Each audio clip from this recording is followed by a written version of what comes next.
Members, we have a quorum now,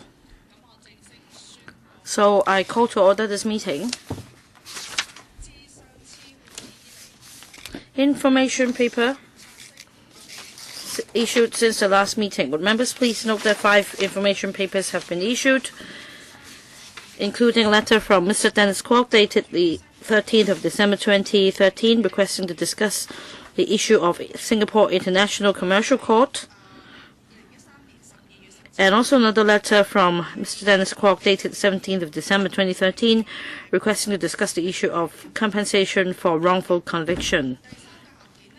The third information paper is provided by the Judiciary Administration on the review of solicitors' hourly rates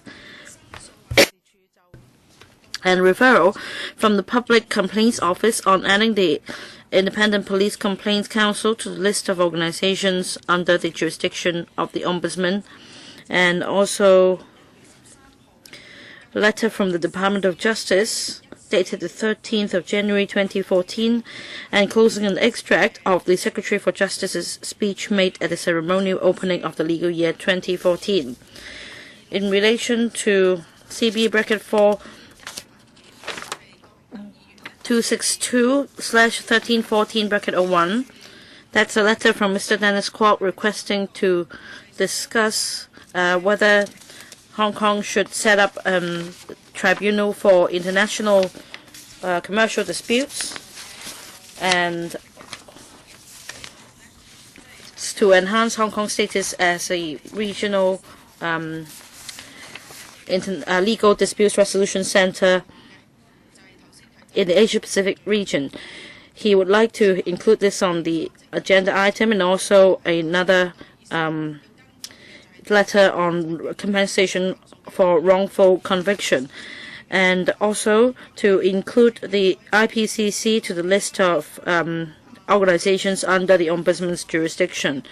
Any views, any objection for these 3 items to be included in the list of items for discussion at the next meeting? All right, then this will be listed as outstanding items. Mr. Dennis Kwok, in relation to the International Commercial Court, it has to do with the development of arbitration in Hong Kong. If the Secretary or if the administration would like to have a further discussion on arbitration at this panel, we can discuss the International Commercial Court at the same time so as to save 1 item. Next, in relation to the solicitors' hourly rates, I understand that a working group has been set up. Within this term, we'd like to invite the working group to report to us once for us to put questions to them, because we'd like to clarify some points in relation to their principles instead of waiting for their reports to be completed. So on solicitors' hourly rates, I request to have it included on the agenda. Any opposing views for the above-mentioned items to be included in the list of issued to be considered for future meetings? If there aren't any objections, these will be listed. Items for discussion at the next meeting. The next panel meeting will be scheduled for the 25th of February 2014, Tuesday at 4:30. The administration has proposed to discuss 2 items: proposed legislative amendments to District Court Equal Opportunities Rules and establishment of an and also establishment of an electronic database of Hong Kong legislation with legal status. And in relation to the District Court Equal Opportunities Rules, consultation have been conducted and have reported to members on the relevant procedures and practices. The judiciary would like to submit and consult members on the proposed legislative amendments in relation to the streamlining of the adjudication of EO proceedings in the District Court. And the second item, in fact, we had the same discussion on the 23rd of July last year on a mechanism for handling complaints against judicial conduct. Members would like to further the discussion on this mechanism. So at the meeting on the 26th of November last year, we agreed that this matter would be discussed again in the first quarter of this year. And I have discussed with the judiciary at the next meeting next month on the 25th, we will be discussing this item. We originally agreed to invite the two legal professional bodies to come to express their views. For members, if you know that there are groups that are concerned and would like to express views on the judicial system, we welcome them to come and express their views. However, we should be focused on improving the mechanism for handling complaints against judicial conduct. So on these two items, do we agree that this be placed on next month's agenda? If we agree, then let's confirm the arrangement. On to the agenda proper.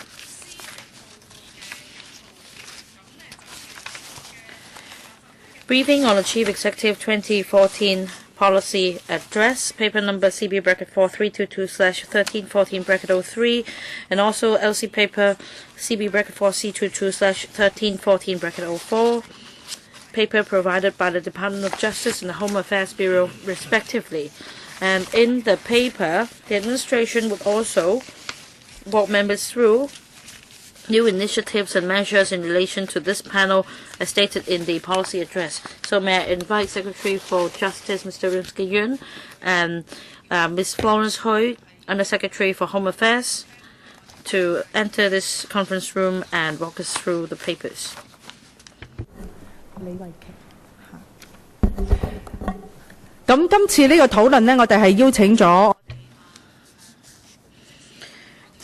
We have invited members who are not panel members to take part in the discussion. And may I first invite Mr. Rimsky-Yuen, Secretary for Justice, to present the papers to us. Thank you, Madam Chair. Thank you, members. The policy initiatives of the Department of Justice in 2014 are set out in the paper submitted in detail. I won't repeat the points. I'll just highlight some of the key initiatives. For new initiatives of the DOJ, we will continue to improve the legal basis, legal system and the legal infrastructure, and to enhance the promotion of legal and dispute resolution services of Hong Kong in the Asia-Pacific region. In relation to legal and dispute resolution services, we are going to roll out 5 new initiatives. First of all, in relation to Hong Kong as a regional center for international arbitration in the Asia-Pacific region, we are going to conduct a consultancy study, and we are going to work with the arbitration sector, professional bodies, and mediation sector to enhance our promotional efforts in emerging economies in the Asia-Pacific region. In this regard, we are also going to set up an advisory committee to advise on and coordinate the development and promotion of Hong Kong as an international arbitration center in the Asia-Pacific region. Fourthly, in March, we will conduct a mediation week and produce the latest round of APIs with video and audio clips to promote and enhance the awareness of the public in using mediation as a means of dispute resolution. As for the west wing of the former central government offices, they will be used by law-related organizations, and will also take over the former French Mission Building (FMB) upon the relocation of the CFA from there, and provide space in the building for use by the relevant organizations to help them develop their services in Hong Kong. And for ongoing initiatives, there are a number of them, including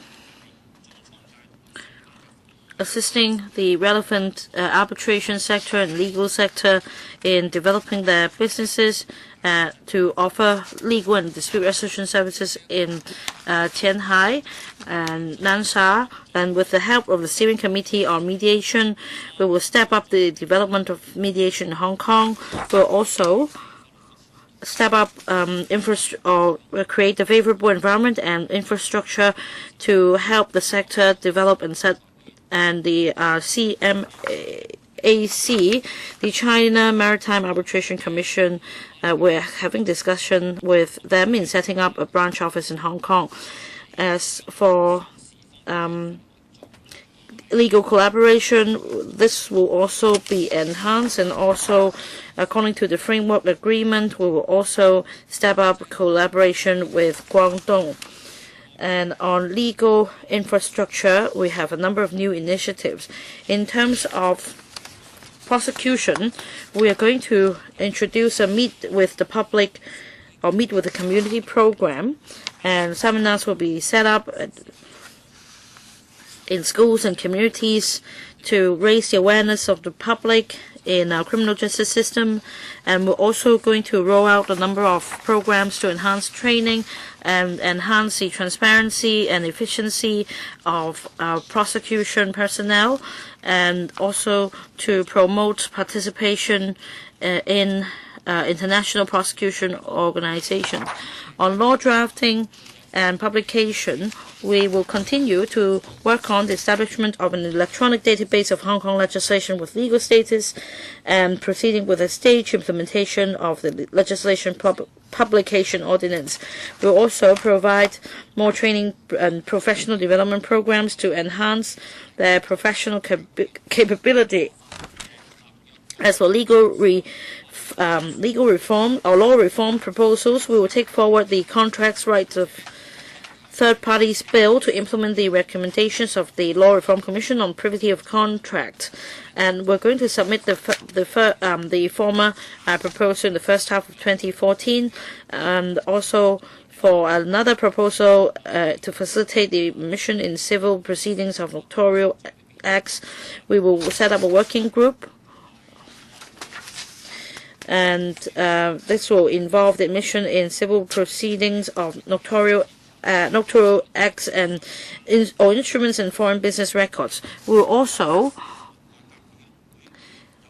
work on the power of attorney personal care report as recommended by the LRC.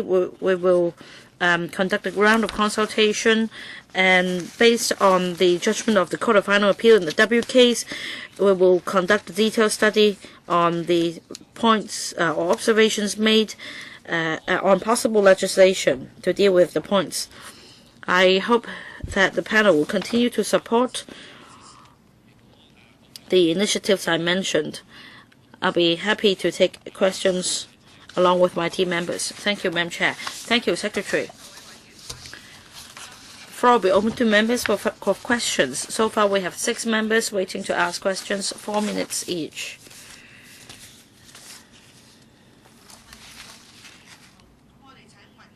Oh, Home Affairs Bureau as well. Ms. Florence Hui, please. I'm the Secretary for Home Affairs. Madam Chair, members, I walk members through the policy initiatives of the Home Affairs Bureau in terms of legal aid and legal advice services. With the support of the LegCo, we have enhanced the various services. We have increased substantially the FEL's financial eligibility limits applicable to the ordinary legal aid scheme and supplementary legal aid scheme. And in December, the FC approved the funding of $100 million into the SLAS fund to sustain its operation. And we will further review the financial eligibility limits with the help of the LSTP in considering the scope, and we will consult the LegCo in due course. In terms of the review of criminal legal aid fees, The review began in March, and 2 years after its implementation, that is March this year, the rates will be revised and reviewed. The Hong Kong Bar Association and the Law Society of Hong Kong will also be engaged to commence the review in March 2014.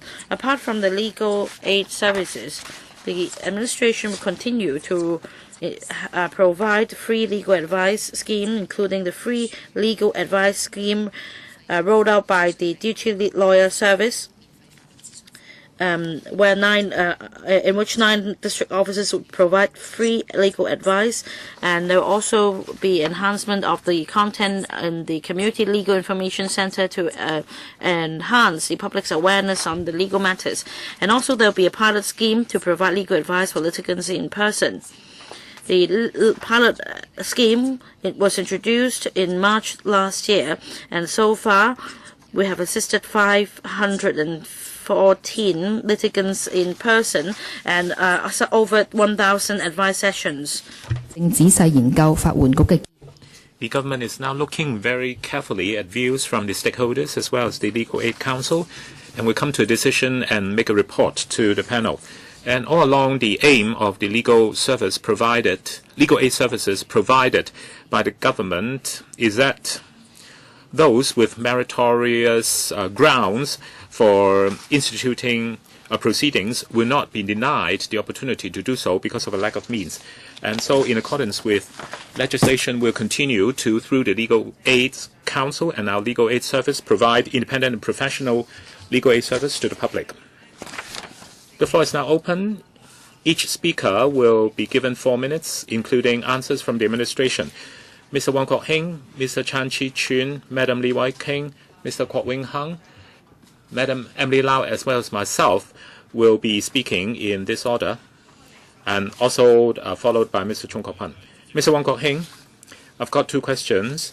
First, through you, I would like to ask the Secretary for Justice. I think the progress of legal drafting really is too slow.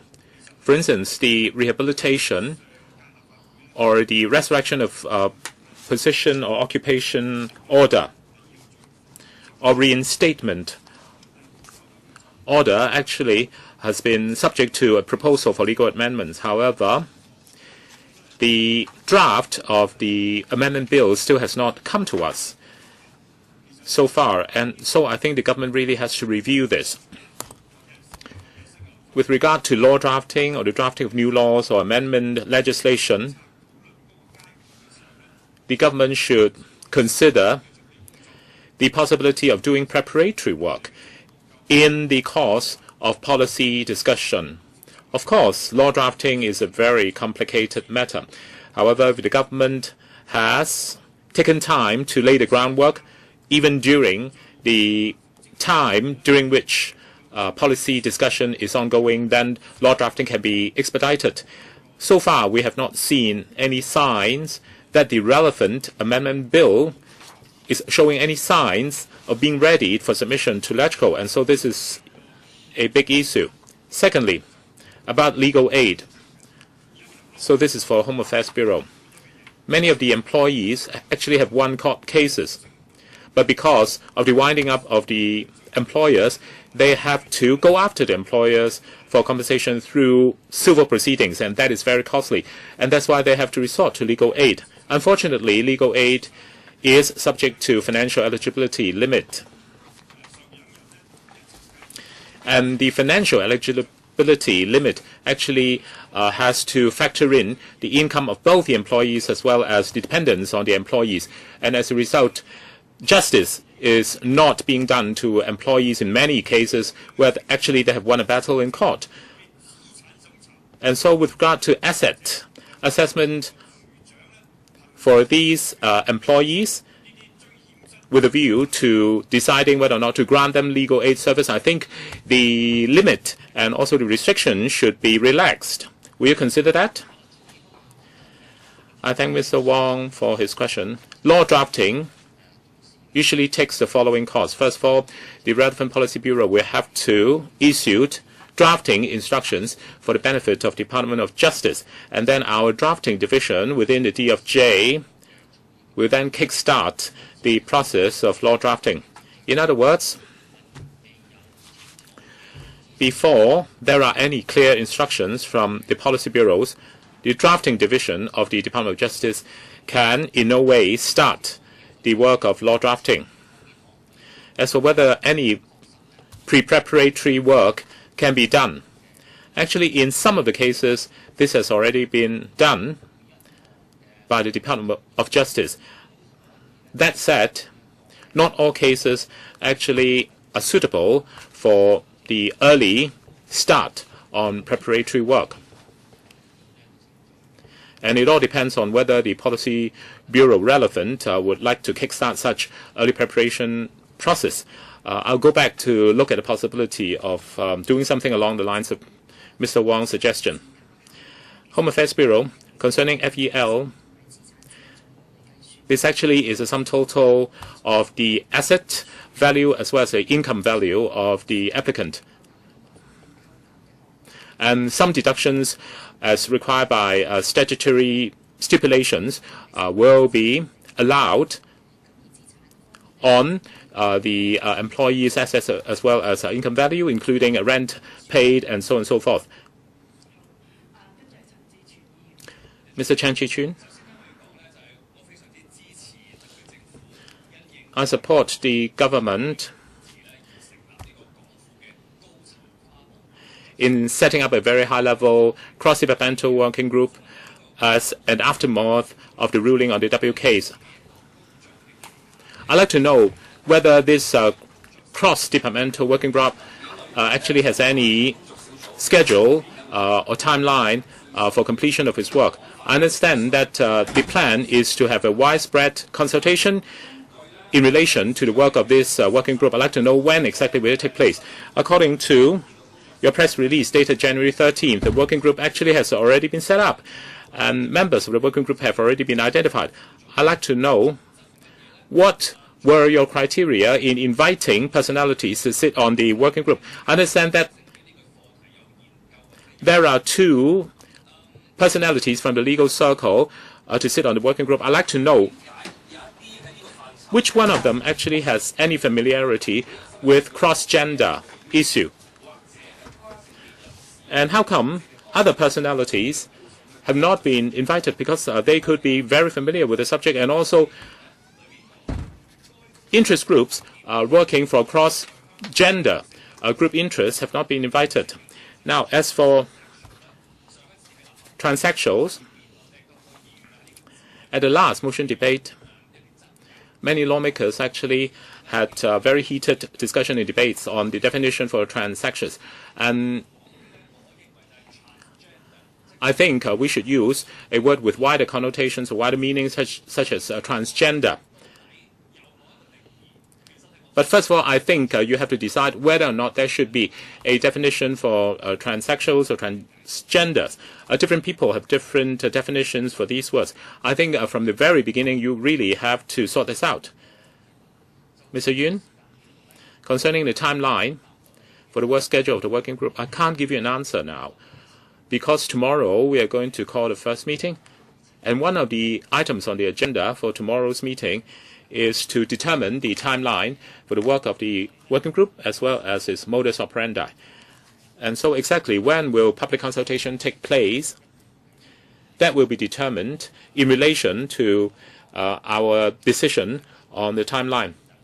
As for definition for transsexuals and transgenders, I think tomorrow we're going to deal with the definition of these words as well when we determine the terms of reference of the working group. As for the membership of the working group and the constitution of the working group, the government's thinking is that relevant policy bureaus and relevant government department officials should sit on the working group. And then we have invited 2 legal personalities, one of them a barrister, the other a solicitor, or representative from the academic sector, who are very interested in this field. And Mr. Wang Kai-ming, a senior barrister,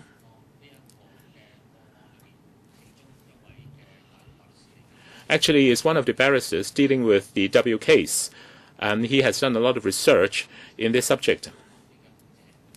We have indeed extended invitations to certain academics, but so far they have turned down our invitations. And I do not rule out the possibility that if suitable personalities come along, we might add them to the working group. I understand that some of the concerned groups have indicated their interest to sit on the working group, and undeniably we have received letters from certain people and certain sectors saying that they are interested in sitting on a working group. But at this point in time, we would like to only deal with this issue from a legal point of view. As for other relevant issues such as medical point of views and other technical issues, we deal with them in due course. I'd like to know whether you have a deadline for the completion of work of this working group. Mr. Chen, I'm afraid you have to wait for the next turn. Madam Lee Wai-king, paragraph 3 is on the promotion of Hong Kong as a dispute resolution center,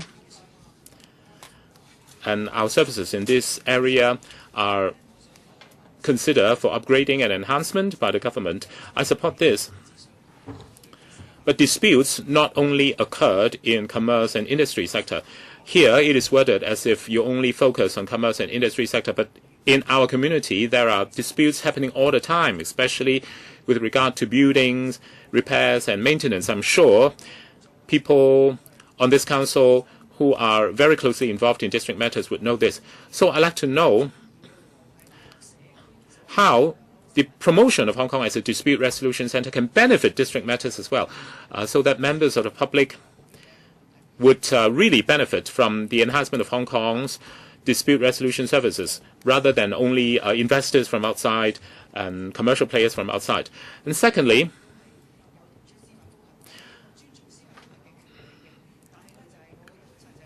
in recent times, many people and many groups and organizations have put in applications for judicial review, and I'm all in support of the concept of judicial review.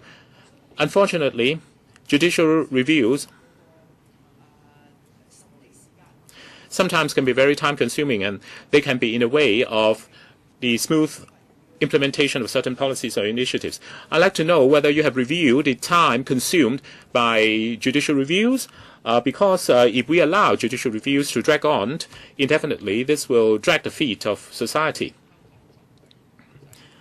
I thank Madam Lee for her questions concerning enhancement of Hong Kong as an international dispute resolution center. Actually, there are several areas that we need to look at. Indeed, if you look at the wording, it seems that we are focusing on using Hong Kong as a hub for such services for the Asia-Pacific region. Concerning a more inward-looking side of this, i.e. looking at Hong Kong's own internal matters in relation to dispute resolution centers such as building management, disputes and building management and repair disputes, indeed, this is also relevant. But it is a rather separate issue, and we cannot lump it together with promoting Hong Kong as an international dispute resolution center. We have to do it for the domestic side of things more through mediation. And as for disputes among owners, we also want to go through mediation and also mediation steering committee initiatives and recommendations. And there are 3 subcommittees under the steering committee, and we've got colleagues from these steering committees looking at the problem of water leakage in buildings. As for whether judicial reviews are too time-consuming and how do judicial reviews impact on the implementation of initiatives by the administration. Now, first of all, members of the public in Hong Kong have the right to initiate judicial reviews. And once a judicial review is instituted, to a very large extent, the court will decide on the progress and the pace of handling such judicial reviews, and it is out of the hands of the administration. If in individual cases we see very strong justification, we will make an application to the court for speeding up the process. but we're in no way in controlling the final outcome. As for inadequate judicial officers or not enough time, I think the response should be left with the judiciary. Anything to supplement? Next, Mr. Dennis Kwok. I have 5 questions, Madam Chair. If I can't finish all questions for this round, wait for another round. First, on the development of dispute resolution services. In the policy address, it has been said that a committee will be set up. We need more resources to develop arbitration in Hong Kong. We need resources to support organizations like the Hong Kong AIC, Hong Kong International Arbitration Center, to promote Hong Kong services to the world. And Singapore has done quite a good job in this regard. In terms of resources, can Secretary tell us whether there will be any increase? Secondly, the administration is considering inviting international arbitration bodies to set up branch offices in Hong Kong. And these international arbitration bodies should include the LCIA or Stockholm Arbitration Institution. So can Secretary elaborate on it? Thirdly, on legal aid. Last year, it was mentioned that the legal aid services should come under the CS, the Chief Secretary's purview. And what is the position now, and when will it be implemented? If you welcome this proposal, can it be implemented as soon as possible? Another question is on law reform. At last year's policy address, Secretary mentioned that you would like to make the whole framework more professional and also with greater depth, and the Civic Party supports it. And can you tell us something more about your work in this regard? Lastly, about class action. I understand that a working group on class action has been set up. Work has commenced. The legal sector has been discussing this issue for a long time. We hope to see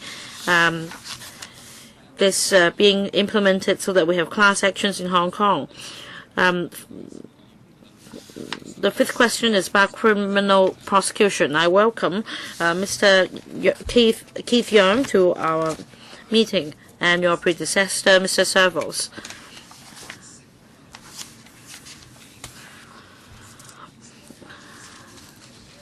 Remarked that in relation to the prosecution code and in explaining to the public whether or not someone should be prosecuted, he would like to see greater transparency and more explanation should be given to the public on the justifications of the DPP's decision whether to prosecute anyone. I don't know whether Mr. Young will be taking up this part of the work.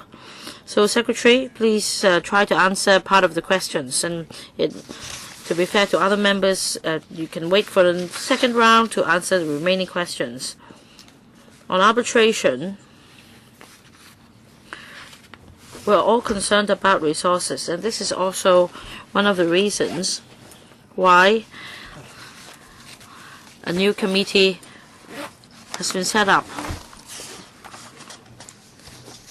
One of the key concerns is to understand the needs of stakeholders so that more promotion work can be done and there'll be better allocation of resources. For the Hong Kong International Arbitration Center, if necessary, we will give full resource support, and we have actually make some arrangements to support the programs recently conducted by them. So, Secretary, you can supplement it later. Next, Ms. Emily Lau.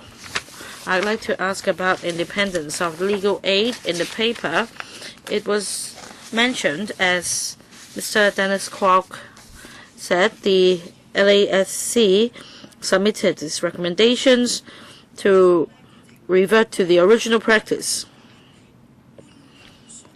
And this is to address the issue of the perception of lack of independence. I don't think it's just a matter of perception. On the 13th of this month, during the legal year opening, the legal sector again raised this issue.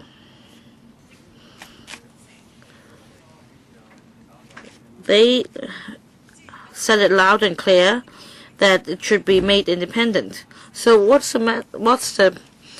is meant by perception issue? It should be able to run independently. Mr. Dennis Kwok asked when this will be implemented. But how can you convince others that this will be independent afterwards? So, Under Secretary, please explain to me. Under Secretary Ms. Hui. Now you mentioned the recommendation. Having examined the institutional, financial, operational, and governance dimensions of the Legal Aid Department, the LASC considered that there is no immediate need to establish an independent legal aid authority, and as the degree of independence upheld is considered sufficient. And the recommendation is that the Legal Aid Department should be placed directly under the Chief Secretary, and we are actively following up on this recommendation and also consulting stakeholders' views, and we'll report back to the panel once we have formulated a position. And we hope that in June or July we can come back to the panel to report to members. Ms. Emily Lau. Madam Chair, I don't quite understand. You say you will report to us, but you need to explain to us. In the past, it wasn't independent. In the future, it won't be independent. How can you convince others that it will be independent? It says here that it will be placed directly accountable to the Chief Secretary for Administration, and it will enhance and it will strengthen the governance of LAD. So what was the practice? What will be done to convince us that our needs can be met? What will be the difference so that we see an enhancement and the strengthening of the governance? Ms. Hui, in terms of recommendations and the independence of Legal Aid Department, it has been recognized and acknowledged. How can you say that it's acknowledged? It's not independent, and you say it's independent. In terms of institutional, financial, operational, and governance dimensions, this is the case. But of course, we also have noted views that it is currently under the Home Affairs Bureau, and there is a suggestion that we should place the department directly under the CSYA, and we are actively looking into this proposal, and we will report to the panel once we have completed our study. My question is how operationally there can be a perception of independence. Let's say if someone would like to interfere with it, then the Secretary would do something, and well, you have given us no information apart from the paragraph stated, so we can all save some time. We don't need to have a meeting here. We'll follow up on this point later. Next, Ms. Ann Chang. Thank you, Madam Chair. A question for the Secretary.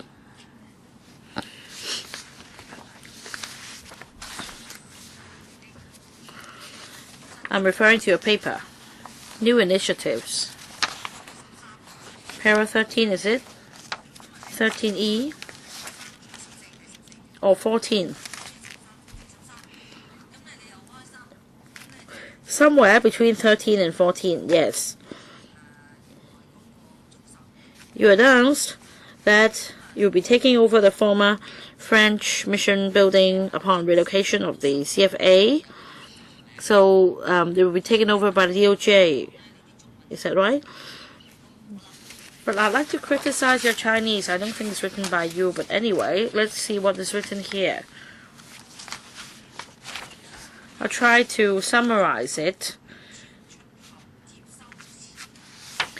We'll take over the former French Mission Building FMB upon the relocation of the Court of Final Appeal from there and provide space in the building for use by law-related organizations. Now, first of all, I thought Court of Final Appeal is one place, and you're going to take over the French Mission Building as well. It's not fluent Chinese. You should put it in brackets. Go back and think about it. And also, after taking over the site, you'll become the biggest landlord. You own the government hill, even this portion, so that on going up slope, all sites will belong to you, and you can put a gate there.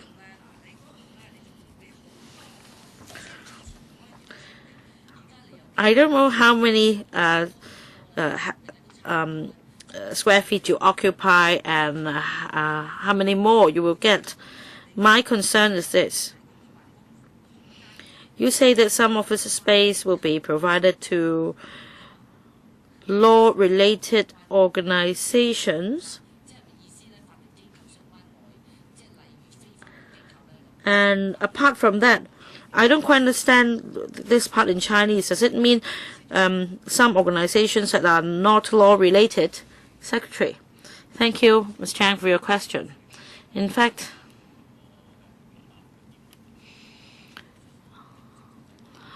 maybe you have a different interpretation over the text, but what it means is that after the Court of Final Appeal is relocated, we're going to take over that building, which is called the former French Mission Building. Then why don't you add a word here? You can say that it's a former French Mission Building, or it's originally the French Mission Building. In English, it's formerly known as French Mission Building. Yes, please let Secretary finish first. I think it's a matter of expression. Let's not argue here. And it's not about whether we're the biggest landlord or not. Two main points. First, we lack office space in Admiralty. By how much, we can give you the figures afterwards. Secondly, on law-related organizations, our focus is to attract other international law-related organizations which may specialize in arbitration or mediation. So you will rent the space to them. We are going to make some arrangements. As Mr. Dennis Kwok puts it just now, Singapore has implemented strategies in this regard. Our problem is we don't have office space for these international organizations, and that's why we are rolling out this policy. In Singapore, there is a Maxwell Chambers. I think the legal sector or the mediation sector or the arbitration sector will be familiar with it, and we don't have space. So we have difficulty in inviting international organizations to come to Hong Kong. And the biggest problem is we don't have enough office space. Originally, it should be my turn, but I'll allow 3 more members to ask questions first.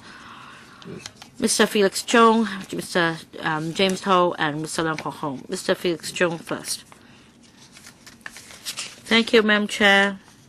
I'd like to ask this question on the International Legal and Dispute Resolution Services Center.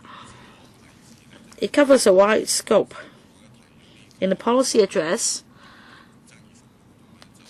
in relation to dispute resolution services, DSR, some remarks were made, and the day following, there were coverages of interviews of developers, and some agreed that it's a good initiative so that the construction time can be compressed. And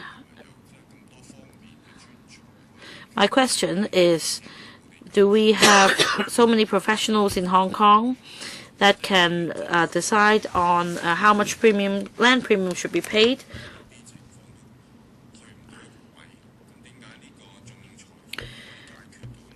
The problem is a long-standing one. How can the this arbitration or legal or dispute resolution services resolve the problem? Secretary. Thank you, Mr. Zhong, for your question. Mr. Zhong's question is about the payment of land premium. There will be a pilot program, a pilot arbitration program. This is not the same thing as developing Hong Kong as a legal and dispute resolution services center in Hong Kong. These are two separate matters. And on the point mentioned by Mr. Zhong, the objective is to expedite the dispute resolution over the payment of land premium. Different offers may be made, and if the developer is not happy with the price, they may drag things on for a long time. Concerning land premium arbitration, after it is up and coming, and if both sides are willing to make use of it, then on the basis of mutual consent, an arbitrator can be appointed, or even more than one arbitrator can be appointed, as many as 3, in order to resolve the dispute. And once arbitration is completed and a decision by the arbitrator is being made, then it is binding on both parties. And because of the availability of such service, the entire issue can be handled in a much faster manner. In due course, a relevant paper will be produced and will cover the proposal concerning how exactly arbitration is to be done over land premium. Actually, at present, the issue is not so much that both parties are actually quite at a loss as to what the right level of premium is. It is more issue of the developers not willing to take up government's offer of charge of land premium. And also, we've got sufficient manpower resources as well as human resources in Hong Kong to carry out such service. Of course, concerning the payment of land premium, we have a mechanism for negotiation at present. But why is it that at present the developers find it difficult to accept decisions or offers from the government, and instead would be more willing to abide by arbitrators' decision? All along, there are a set of factors on which the government will negotiate with developers over the charging of land premium. I'm sure the arbitrators will be working with more or less the same factors. And so why is it that developers are more willing to listen to the arbitrators but not so much to the government? Why is it that at present the developers find it very difficult to come to an agreement with the government? Now, for details, I'm afraid you have to wait a little bit. But just like any other arbitration cases, if both parties agree to doing arbitration, then the arbitration process outcome would be binding on both parties, and so it's not a matter of whether who is willing to listen to whom. Mr. James Toh. Recently, a Mr. Wang Chanman, who is a defender of Beijing's position, has made certain views known. And he says that because some Hong Kong people have barged into military barracks, and that's why it is very important for Hong Kong to legislate for the realization of the Article 27 or 23 of the Basic Law's provisions. Otherwise, Hong Kong's legal system is incomplete. I'd like to ask the Secretary as to whether you have any plan to initiate preparation or any study on enacting legislation in order to enshrine Article 23 of Basic Law. I thank Mr. James Toh for his question. Concerning the trespassing of military barracks by Hong Kong citizens, because the case is already subject to judicial proceedings, I'm not going to comment any more on this. But on another occasion, I recall that I have mentioned that Hong Kong laws are sufficient to deal with a case of this kind. And if you want to link this up with Article 23's legislation, on another public occasion, I have mentioned that at this point in time, the government has no plan to legislate for enshrining Article 23 of Basic Law into our statute book. Actually, when I first reported to this particular office, I already answered the same question. And so, once again, my answer to you is that we have not had any plan to initiate work in this area. We do not have any future plans. Because at this point in time, this present administration feels that other more pressing matters should be given high priority. What factors would you consider before you would decide to initiate work in this area?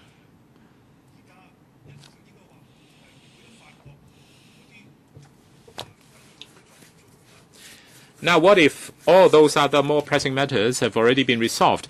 Will you proceed to dealing with Article 23's legislation? I can't tell you exactly when will pressing matters be completely resolved. We don't know what a future holds for us. And so your question is pure conjectural.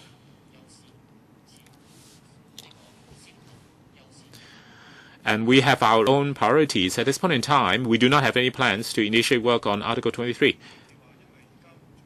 Now, you say that at present you're setting aside Article 23's legislation because you have more pressing matters to deal with. That's why you have no plans to deal with Article 23. But Mr. Wang Chanman said that if Article 23 is not enshrined in our statute book, Hong Kong's judicial system is incomplete. So that is a rather pressing matter.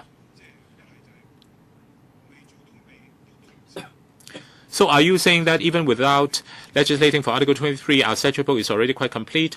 Or is it that even though Article 23 is not yet in our statute book, and that's why Hong Kong's law system is not yet complete, still there are many systems in Hong Kong that are incomplete, and so there are other incomplete systems that are more pressing in terms of getting your attention?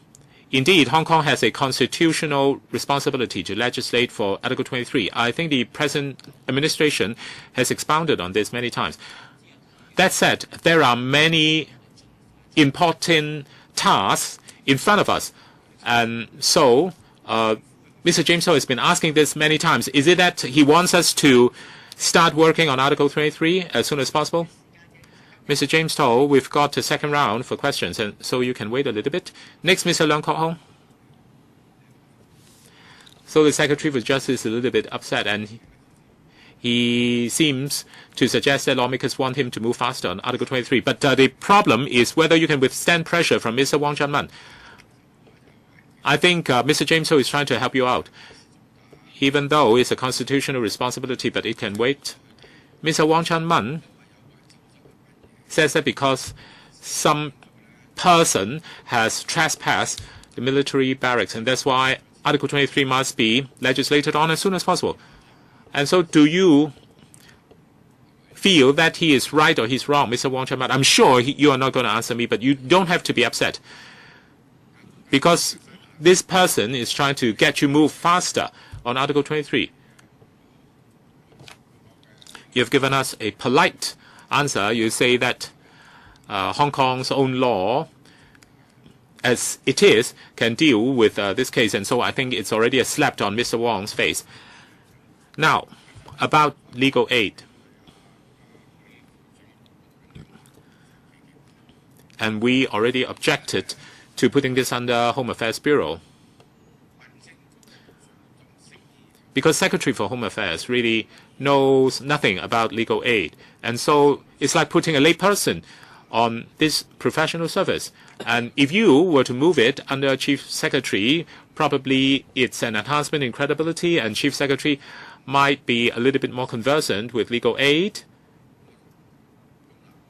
and so on and so forth. And Chief Secretary, of course, is on par with the Secretary of Justice when it comes to hierarchy. I think that's the problem. I think judicial justice has to be done and has to be seen to be done.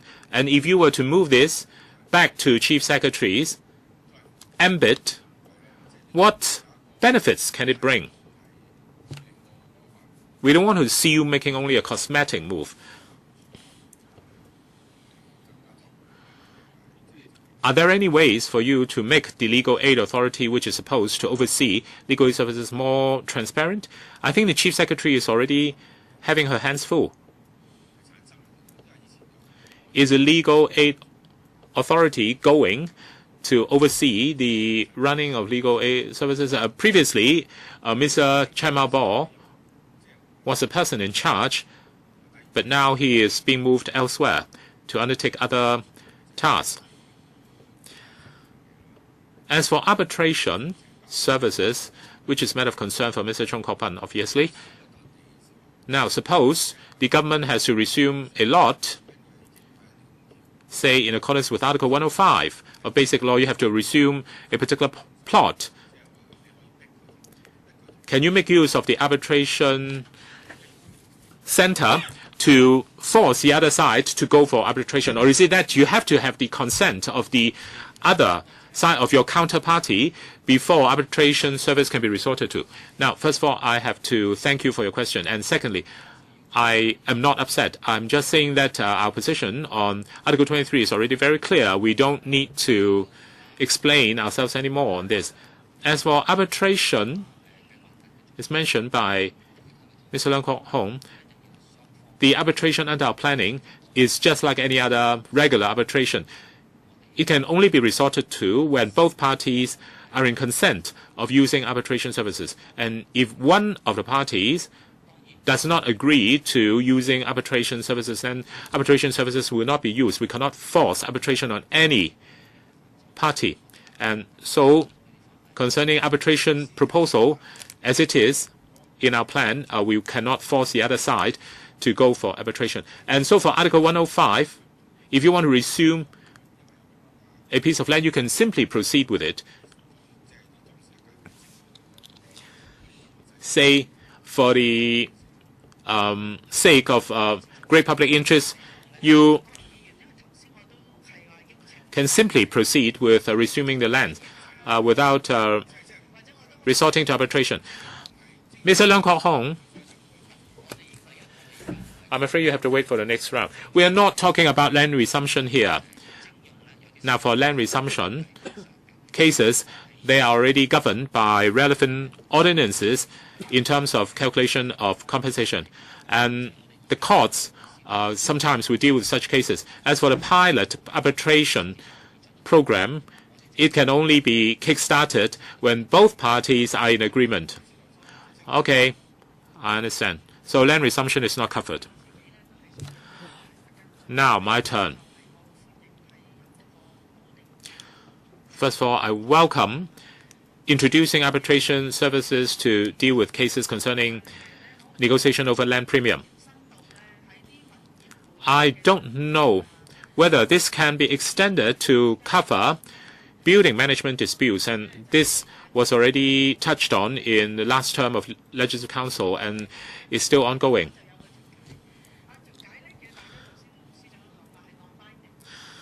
And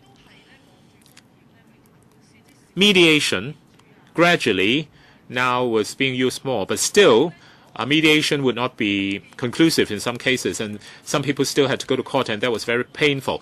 And so I think arbitration really is the answer. And is it possible for you to seriously consider extending arbitration services to cover building management disputes as well? This is point number one. Secondly, for legal aid services, can you go back and sleep on this? Of course, we want you to increase resources for providing legal aid services. But can you also at the same time make more judicious use of resources for legal aid? And we have heard that one of the legal aid cases actually has cost you $40 million. And the sandwich class, of course, never has enjoyed any access to legal aid services. And for your legal aid services, many of those cases are being outsourced to a private market, and that's why they frequently become very, very costly, and each case sometimes can cost $10 to $20 million, especially if both parties make use of legal aid services that have been outsourced. And we've got both public hospitals as well as private hospitals. And different kinds of people may want to make use of legal aid services. And so is it possible for you to provide publicly run legal aid services and privately run legal aid services? For those who can afford it, they can engage very or counsel that charges very dearly. I think in terms of the value of the litigation, there should be a proper obligation instead of allowing such a high market fee. Last time, the public's response was that it was very unfair. Very often, the fund is used up in just one litigation. Can you set up a mechanism, for example, that this is the fee charged by publicly run services, just like public hospital? Point number 3 on prosecution. I'd like to follow up on this prosecution policy, on the policy in deciding who to prosecute and whether it's subject to any pressure or any considerations involved. It would be best if transparency can be enhanced. Point number 4 is for Secretary. You mentioned a case in relation to the W case. There will be a meeting tomorrow by the committee on transsexual. And in the judgment, there were observations suggesting that the study be conducted. In the community, religious groups don't agree to the judgment, but they accept that the law should be amended. And yet the scope should not be cast too widely, because public opinion hasn't been considered. This is a Chinese society, and this is for Secretary to respond. In the conference room, we have Dennis Kwok and Chang, and also another member and myself waiting for second round. So, Mr. Dennis Kwok, second round, 4 minutes. About the London Court of International Arbitration and Stockholm organization, I believe these will be on your invitation list. I hope you try your best, because if we can do well in arbitration in Hong Kong, we don't need to develop our services in Tianhai and Nansha. We can develop the services locally. Next, about legal aid. Ms. Emily Lau asked you the question on legal aid. But it seems you can't tell us a timetable, whether this can be implemented, and whether we don't need to wait, and that it can be implemented as soon as possible. 2 other points on class actions and law reform and prosecution and its transparency. I'll allow some more time because we have only 3 more members in the second round. We have sufficient time. So, Secretary, your response to Mr. Kwok's question. Thank you, Madam Chair. Should I respond to Mr. Kwok's question first or your questions? You respond to members' questions first.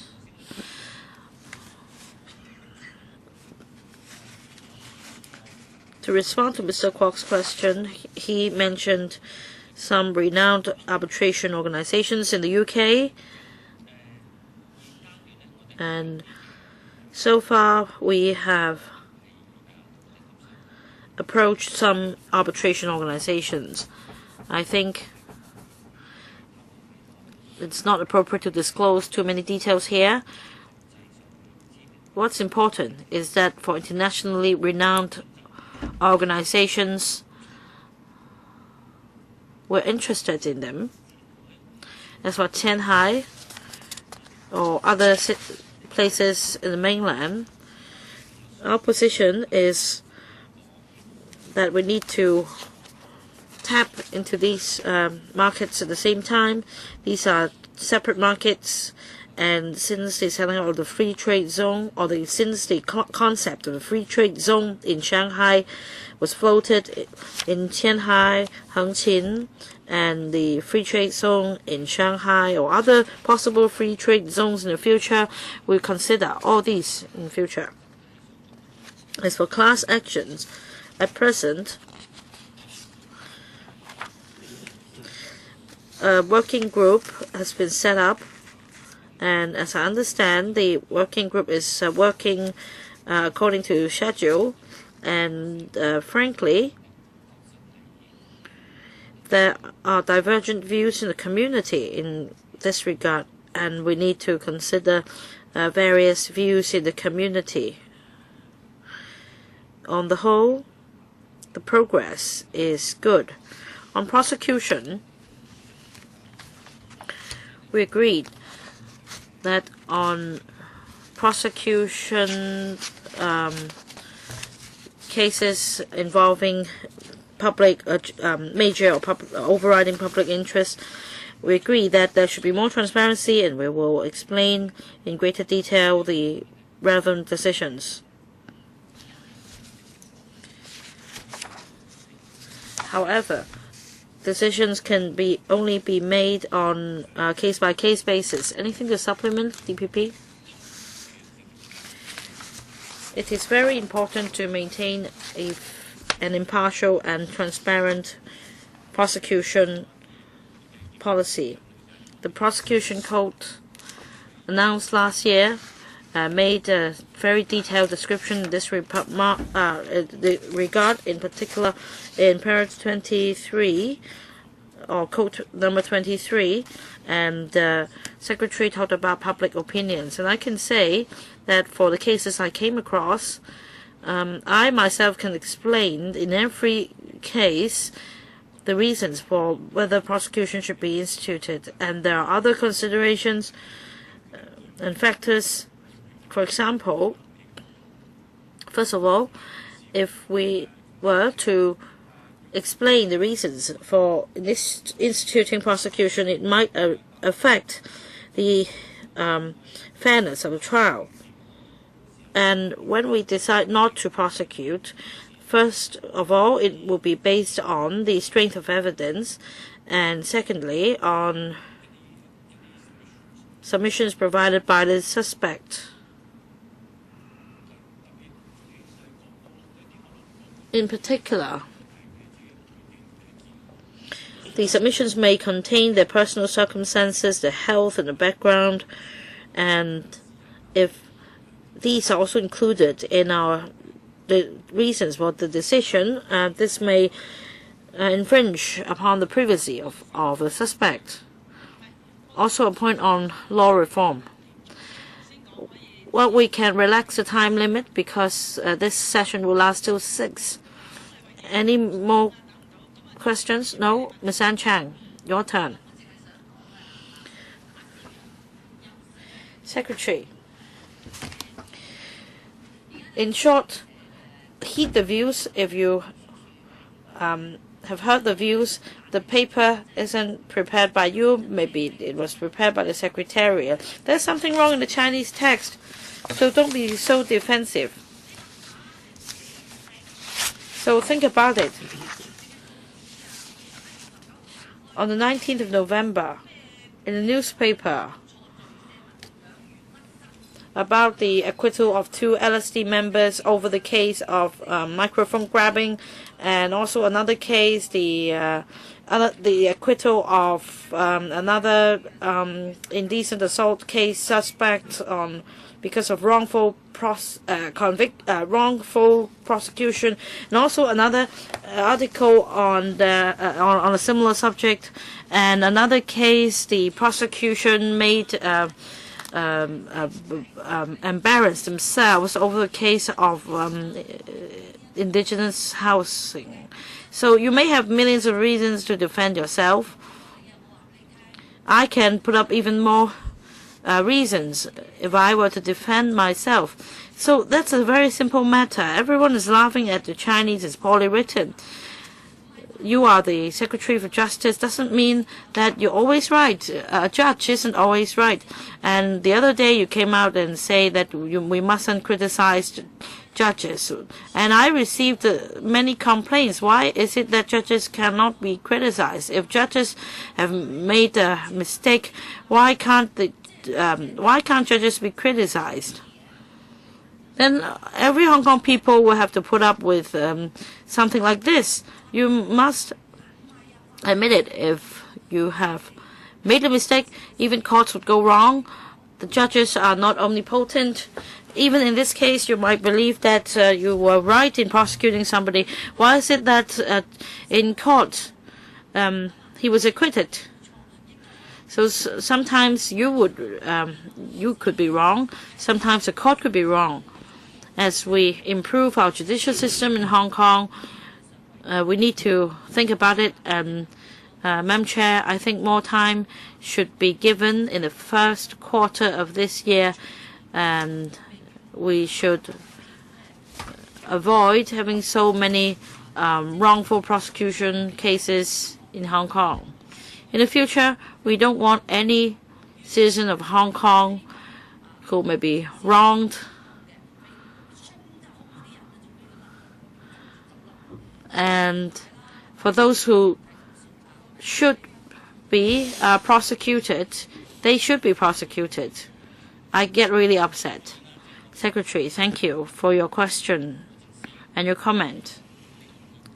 As the Department of Justice, we have the constitutional obligation to take up the matter of prosecution in Hong Kong. We don't want to have any wrongful prosecution or framing anybody up, and I think this is what my department and our colleagues would want to see. As for the headlines that you've cited just now, whether they're right or not, it's a matter of interpretation. And some judges may hold different views on our decisions to prosecute. Whether this amounts to framing up suspects, I think it's on a we need to look at individual cases. As for the remarks made in the illegal year opening, in fact, I made it very clear in my remarks that for judgments handed down by judges, the community can have a discussion, and on controversial cases, it's normal to have discussions.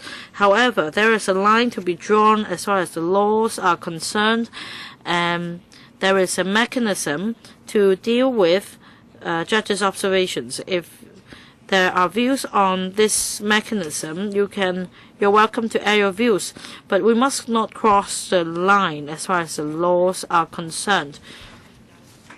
I think the time arrangement is quite good. We still have some time left, so I will supplement another question, and Secretary, you can then respond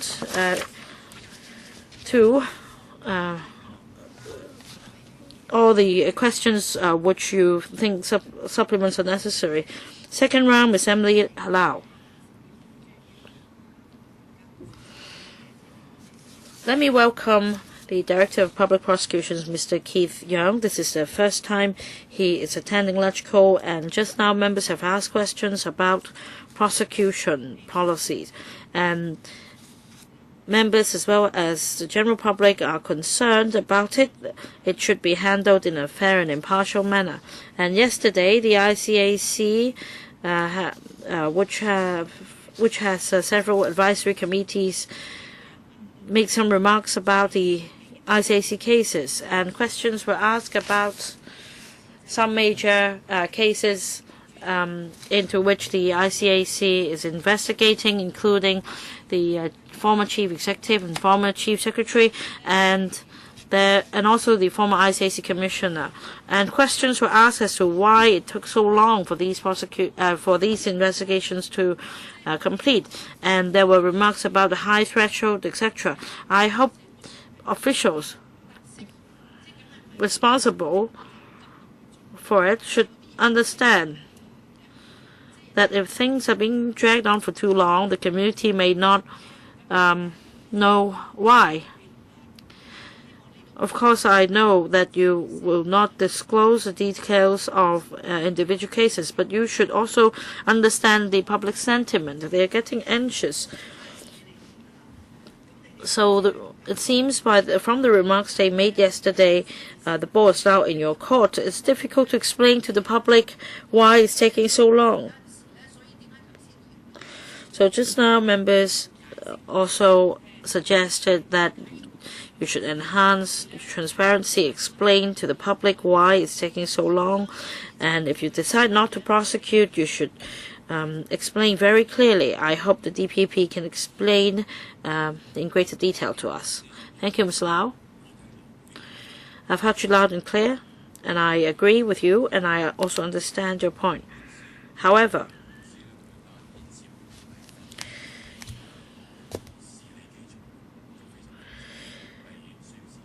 these cases are complex as far as the law points and the facts are concerned.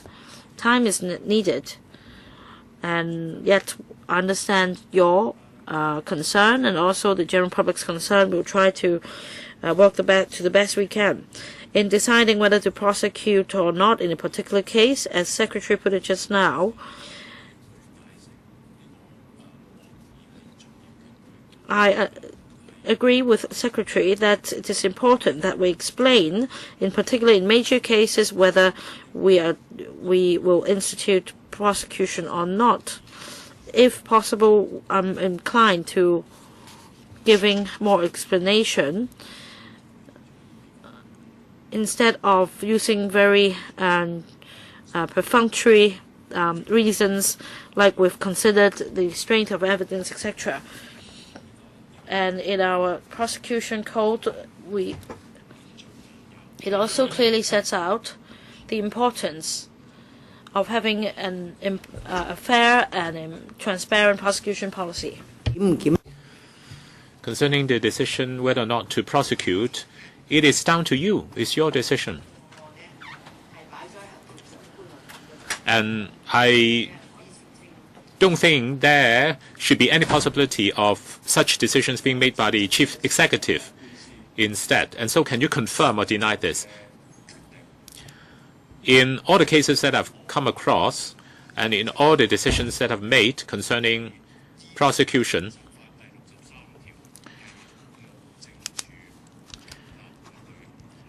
I, together with my department, have abided by Article 63 of the Basic Law, i.e. we make such decision independently. Right? We hope that this is indeed your stance and your principle.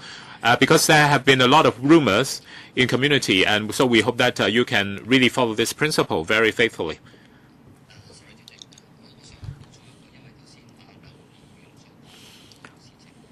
Just now, Madam Emily Lau has mentioned a point. I think that's a very important point. So I wish to clarify this here. At least ever since July 1st, and whether or not it is before or after Mr. Keith Young has joined us, there have been no situations happening like you described. All internal decisions made by the Department of Justice will stay within the Department of Justice and have stayed within the Department of Justice. And we have not been subject to any interference from any other government departments or any other parts of the government. I'm very happy to hear that. I hope that you really follow the principle that you have just described, and we hope that you can withstand all political pressure that comes your way. Now, I would like to supplement on my last question. There are many cases, especially major cases such as W or Hong Wing Ming. Many of them have touched on the basic law. Say, for the W case, many religious bodies have already sounded a warning. And Article 32 of the basic law protects and safeguards religious freedoms, and religious groups are free to spread their faiths. And so now they are really alarmed.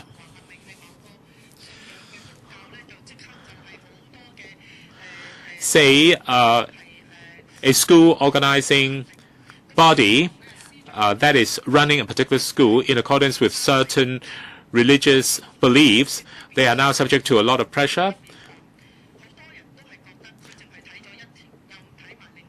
And many people are now feeling that, with due respect to the court ruling really only applies to transsexuals, but not transgenders, even though it's touched on.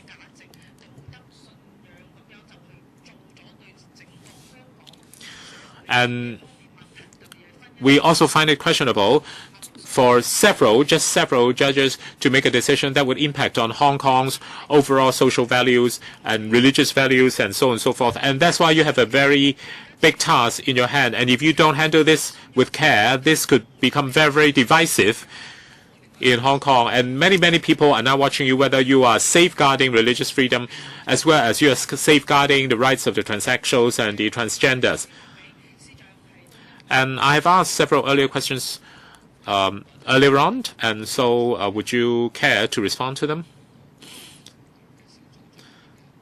Now, concerning the working group that has been set up on the W case, these are my comments.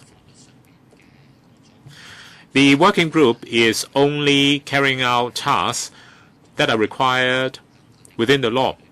The Court of Final Appeal has handed down a ruling and a verdict that touches on implications on other parts of our law coming out of this case. And the Court of Final Appeal's free ruling also has touched on our interaction with other jurisdictions, and that such matter should be dealt with in statutory law.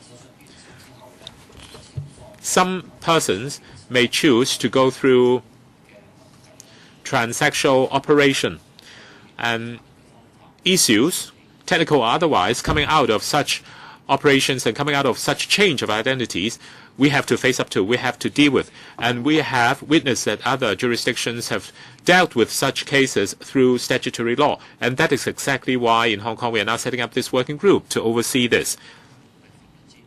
The working group really is slanted towards the legal side of things.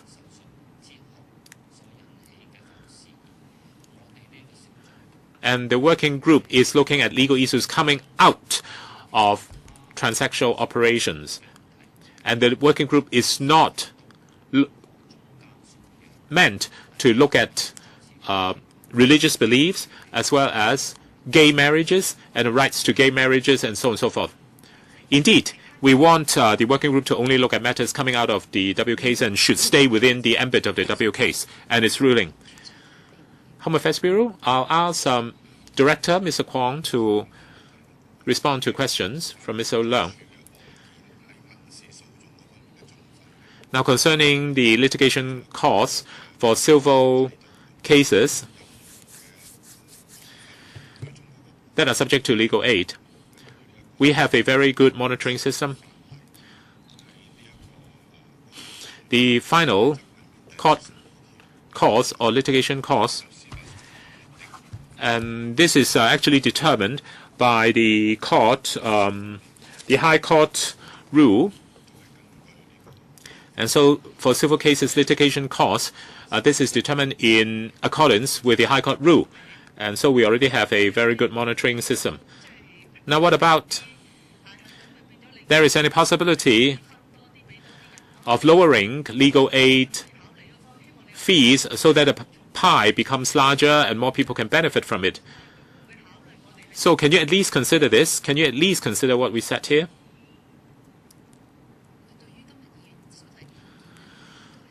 Regarding the views that you have voiced today, what I'm prepared to tell you is that we do have regular reviews over our legal aid service and its provision, and so your views will be taken into consideration as and when such reviews are being conducted. What about third round of questions? Dennis, you have a question for the third round? And Madam Zhang, indeed, we're going to have a third round of questions. Do we have time?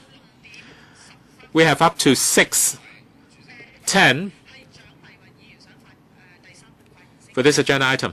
Madam Zhang, you should go first, right?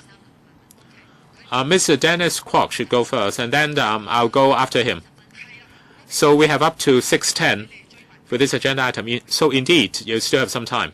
Mr. Kwok, regarding prosecution, we have already had ample discussion on this.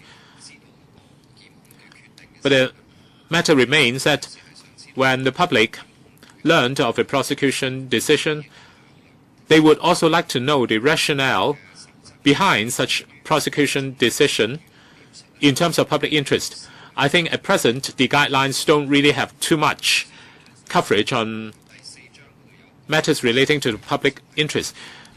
Say, Chapter 4 of prosecution guidelines in UK, they have devoted a very large amount of attention to public interest. Say, in a case where someone fails to give a small change of 50 cents, a case is being brought before the court. And so, is it really in line with the principle of proportionality? So I hope that you can explain more concerning a prosecution decision, especially in terms of public interest. And also concerning your law reform and your class action, is it possible for you to do it more professionally and speed it up? For the Law Reforms Commission point, we are now trying to follow up on it. I think Mr. Kwok will know that there are voices in the community about the pace of follow-up work on recommendations from the LLC. And so at this point in time, we want to focus on that particular side of things. As for making the LLC more professional and so on and so forth, indeed, we are still studying how best to go about it, but we have no concrete plans yet. And if and when necessary, we are going to come back to this committee for an update. Madam Chang.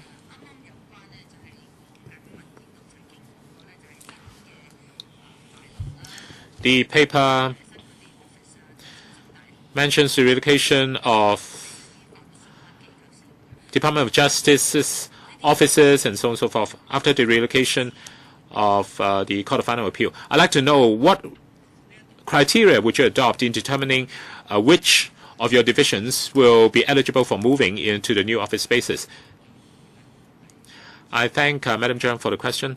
In due course, we are going to have a committee to look at all the competing demands from various relevant organizations and institutions. And the bottom line is that we want to attract international institutions that are very well-known and reputable to come to Hong Kong. To give an example, the Hague International Justice Conference has already come to Hong Kong, which is a very well-known body, and they have decided to come to Hong Kong to open up their office in Hong Kong, which is the second office in the world. In the past, there was only a Latin America office. And at present, they are leasing a commercial space in Shanwan. So, in due course, we want to move legal and arbitral institutions of this caliber to move into the FMB or the former government offices headquarters West Branch. And we want to continue to attract other organizations of this kind to come to Hong Kong. Earlier on, we have announced that the Chinese Maritime Arbitration Conference is already ready to announce in principle that they're going to come to Hong Kong to set up a branch. And that, of course, is very relevant to enhancement of Hong Kong as an arbitration center. At present, some international arbitration services are being provided out of commercial spaces in Hong Kong. And so we hope that arbitral institutions of this kind can all be concentrated in places that I have described that will be subject to relocation. And by 2017 and 2018 and thereafter, the western branches, the central branches, and eastern branches of all government offices will all be vacated. I think you have to let the secretary to finish. I don't know. You haven't exhausted your questions yet, and that's why I try to give you a more detailed answer for the first question. My other questions is this, Secretary. Will you consider that there is something called YP, the young prisoners? Some young people may not know what constitutes a criminal offense, and they may inadvertently breach the law in participating in gatherings, and this might leave them with criminal records. And there is the Occupy Central campaign, and you are responsible. I don't mean you're responsible for Occupy Central, but you're responsible for the constitutional reform. And will you consider enhancing publicity so that the young people understand their legal responsibilities and what constitutes a criminal offense? I don't want to see a group of young people breaching the law in this regard. All right, Secretary. This is Ms. Ann Chang's question. I think in relation to the Criminal Prosecution Division's initiatives, I'll defer to Mr. Yang, DPP, to say more on that. We're also concerned about our young people, and whenever we have the opportunities, we'd like to get in touch with the young people to explain to them the rule of law and our work in this regard. And over the past few months, I have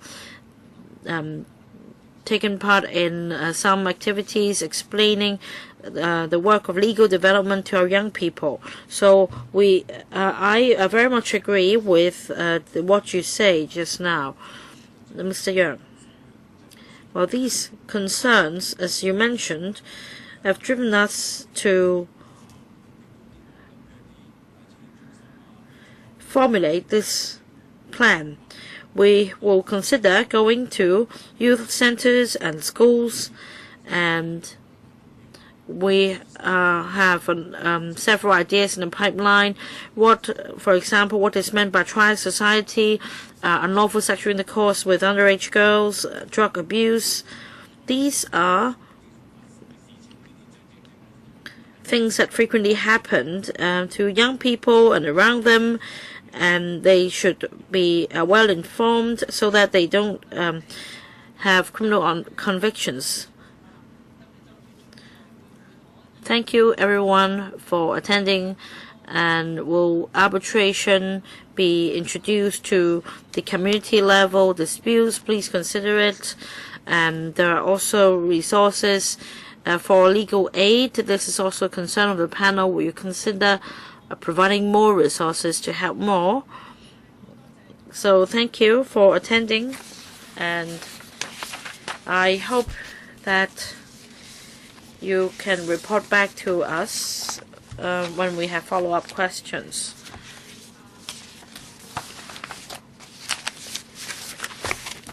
Next item. Administration of Justice Miscellaneous Provisions Bill. Two papers have been issued. LC paper number CB bracket 4329/1314 bracket 01, Administration's paper on Administration of Justice Miscellaneous Provisions Bill Supplementary Information. And the second paper, CB bracket 4329/1314 bracket 02, which is background brief on Administration of Justice Miscellaneous Provisions Bill, prepared by the Secretariat.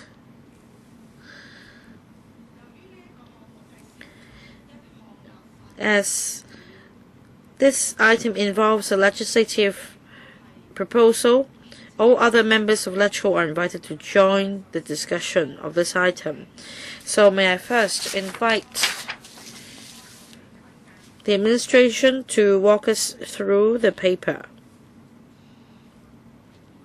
Last July, members discussed the legislative amendments proposed in the bill, and members requested further information and clarifications on 4 areas.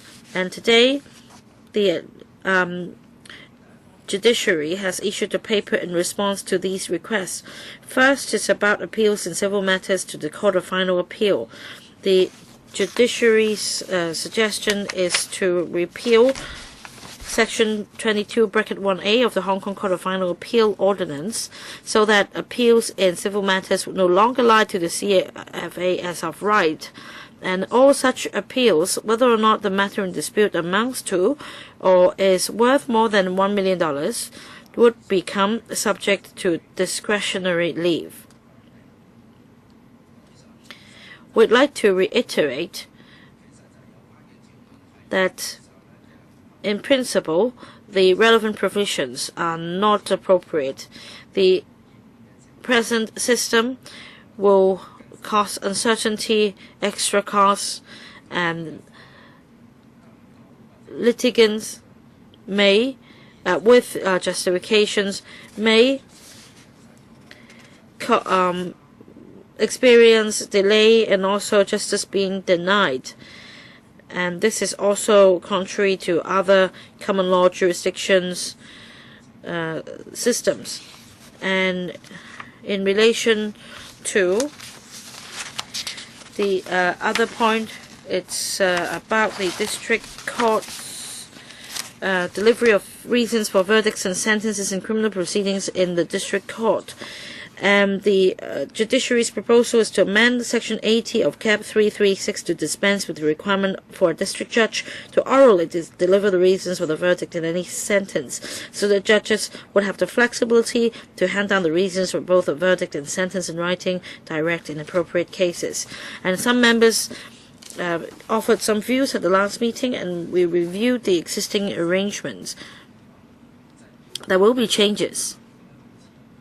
District judges will be required to deliver orally the reasons for verdict, to be supplemented by the reasons in writing, so that district judges can flexibly decide whether they would deliver the verdict orally first or not, and the mode of delivery would remain the same. The third point is about the calculation of qualifying experience for appointment as permanent magistrates. Our original proposal is to amend Section 5AA of the Magistrates Ordinance Cap 227 to allow a person's periods of experience as a special magistrate to be combined with other periods of other types of qualifying professional experience to fulfill the requisite minimum 5-year period for the eligibility to be appointed as a permanent magistrate. At the last meeting, some members suggested that Section 5AB of Cap 227 should be similarly amended so as to allow a person's period of experience as a court prosecutor, court interpreter, or judicial clerk in the government to be combined with periods of other types of qualifying professional experience to fulfill the requisite minimum 5-year period for appointment as a special magistrate. And such a proposal should be studied separately. In relation to this bill, this suggestion will not be incorporated for the time being. The fourth area has to do with improving the operation of the Labour Tribunal. Members were particularly concerned about 2 questions: right of audience and disclosure of documents. According to Section 25, should be Section 23(1)(e) of the Labour Tribunal Ordinance Cap 25, an office bearer of a registered trade union or of an association of employers shall have a right of audience before the tribunal.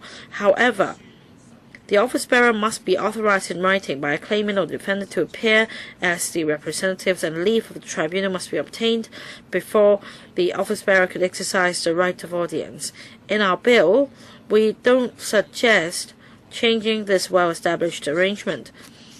At the last meeting, members were concerned about disclosure of documents, and may I explain again that the legislative amendment proposed by the judiciary is to introduce the requirement that unless the document is in the public arena, well, the focus actually is unless both parties agree for documents to be disclosed in the tribunal hearing, this must not be done. As for any documents disclosed to him in the tribunal proceedings, whether these documents could use the documents disclosed to a trade union office bearer, that depends on the rationale underlying the proposed restriction or prohibition. For instance, if a party uses a document disclosed to him in the tribunal proceedings for the purpose of the proceedings in which the document is disclosed, the proposed restriction or prohibition on disclosure would not be contravened. Similarly, disclosure to a trade union office bearer for the purpose of the proceedings in which the document is disclosed would not amount to a contravention of the restriction or prohibition. So our response on this occasion is actually an explanation of our position on these 4 areas. Thank you, Mr. Howard Lee, Assistant Director of Administration. Some members would like to speak. We have sufficient time, so the speaking time limit for each member is 5 minutes. Let me read out the names: Mr. Tan Ka Piu, Dennis Kwok, Ann Chang, and myself. Mr. Tan Ka Piu, thank you. I am concerned about the 4th area on the matter of authorization. If no provision will be amended, if the status quo is maintained, we will not object to it, as this is already happening, but we're concerned, as we mentioned last time, that many trade union representatives helping employees told us that very often the tribunal would not allow the trade union representative to speak on behalf of the worker. Well, unless the right of this or the power of this tribunal is taken away, which I believe will be very controversial, there won't be any changes. So can you draft a set of guidelines and to tell us under what circumstances can the authorization be revoked? Paragraph 44 of the paper states that due regard will be given to, for example, whether the other party opposes to representation, and whether the party concerned needs any assistance. But this is problematic because the party concerned must be needing assistance, as he is giving authorization in writing. So the only reason should be whether there's any objection from the other party, because trade unions will be put in a very disadvantageous position. Very often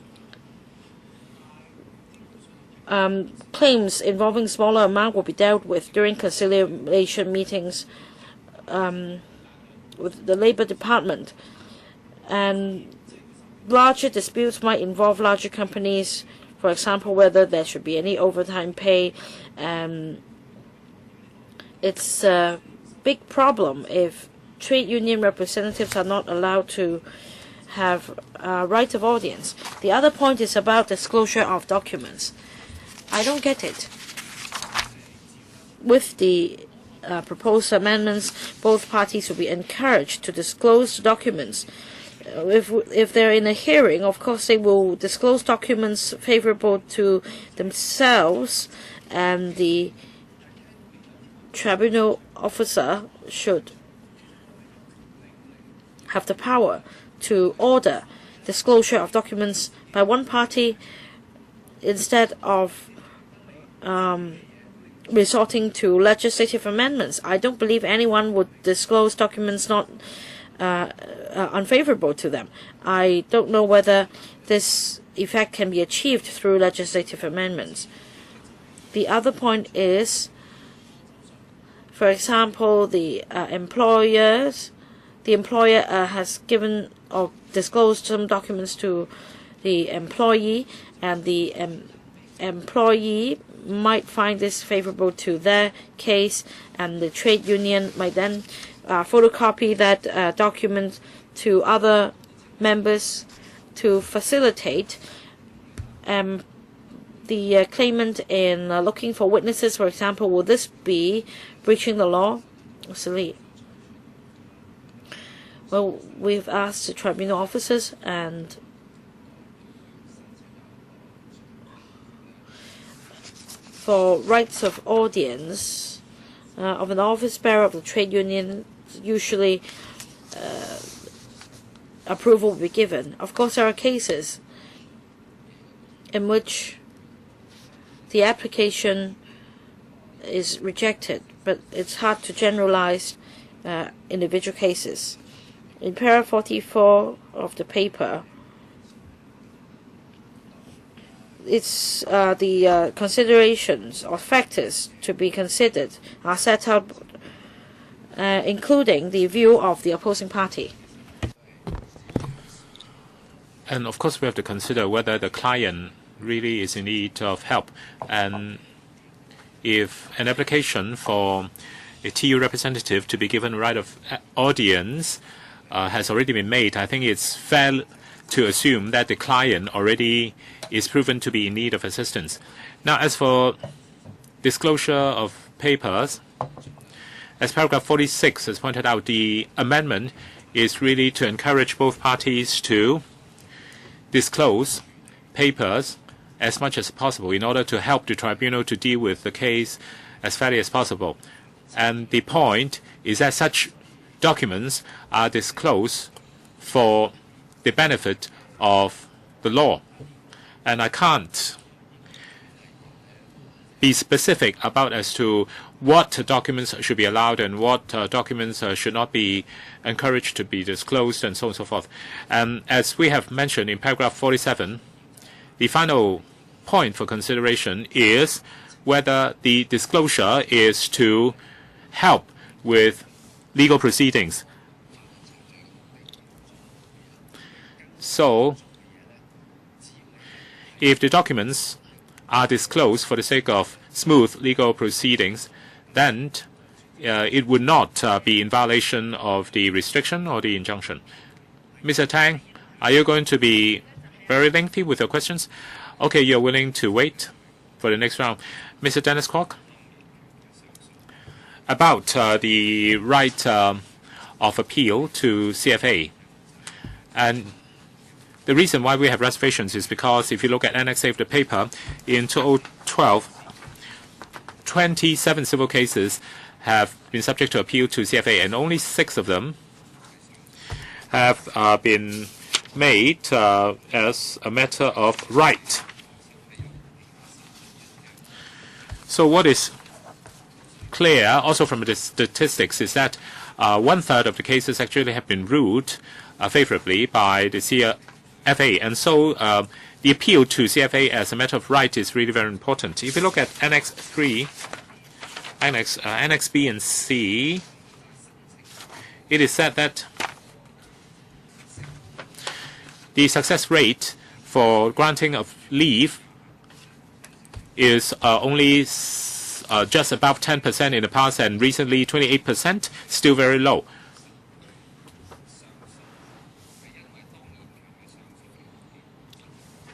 So there are only a handful of cases that are making appeals to CFA as a matter of right, and only 30% of them will be ruled favorably by the CFA. And so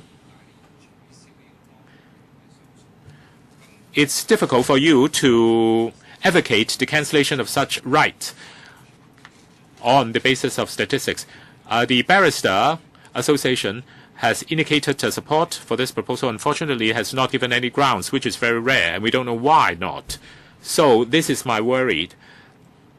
And secondly, about the district court and the delivery of reasons for verdicts and sentences. Indeed, we are in support of the amendment in the sense that sometimes it takes a very, very long time, say 2 or 3 days, for the verdict to be delivered. That said, I think sometimes you have to remind the judges that in certain specified circumstances, a verdict has to be read out.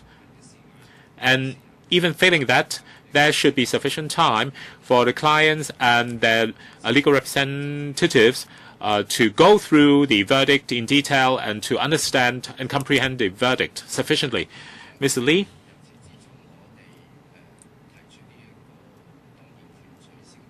Concerning the cancellation of rights to appeal to the Court of Final Appeal as a matter of right, we do that because of the importance of observing principles. We do not think it is right that the right to appeal to the CFA should be pegged to any particular monetary amount.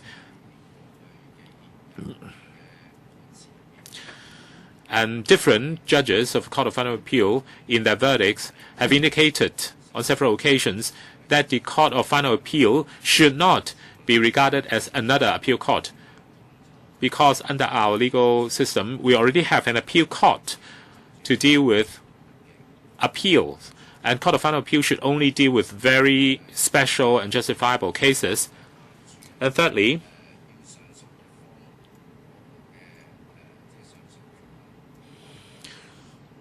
of course, we are talking about the right to appeal to Court of Final Appeal here by the appellant. But we have to understand that there are always two sides to a court case. Because of this right to appeal to the CFA, as a matter of right, the other party actually suffers delay. And even if the other party actually is the meritorious side, still they suffer delays in seeing justice being done to them. And so because of these grounds, we believe that the right to appeal to the Court of Final Appeal as a matter of right should be cancelled. We are not taking any appellate rights from any party. It's only that before they can get leave to make such an appeal to the CFA, they have to apply for it. And it is possible for them to be given a leave by the Court of Final Appeal for making appeals to the Court of Final Appeal. So we are not taking any appellate rights from any litigating parties. As for district courts and reading of verdicts, the amendment really is to give flexibility to the district court judges to decide under what circumstances the verdict and the reasons for verdict should be reduced in writing. And if indeed the reasons of verdict are being reduced in writing, then administratively and operationally arrangements will have to be made so that the two sides to the court case and their legal representatives will be given sufficient time in order to go through the verdict and the reasons for verdict, and if necessary to decide whether or not to make an appeal. Madam Chair.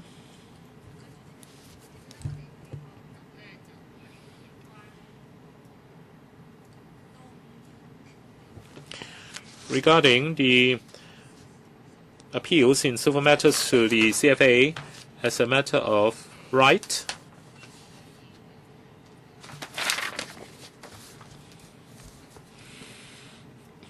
we support the proposal here.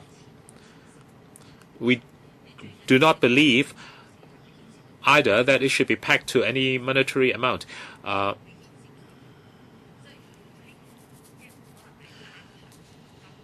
And it should be related more to whether it is a matter of great importance or public interest.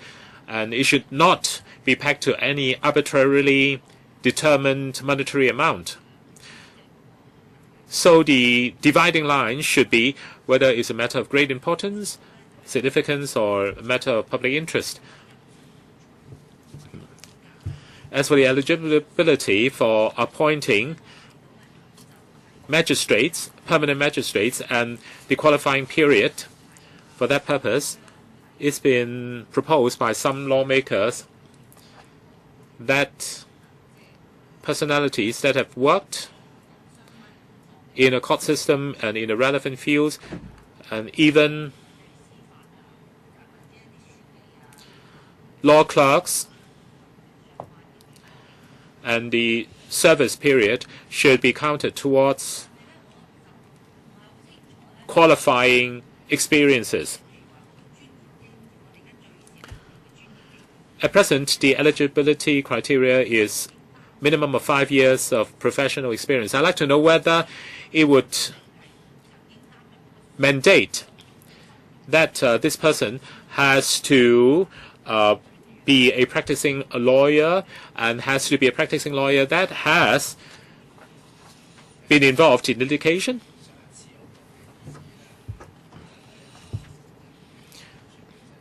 The lawmaker's proposal actually came from Mr. Wong.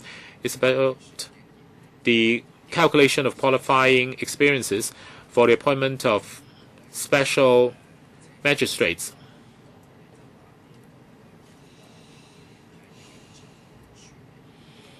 And this proposal is going to be dealt with in another forum because the relevant issues cannot be resolved very speedily.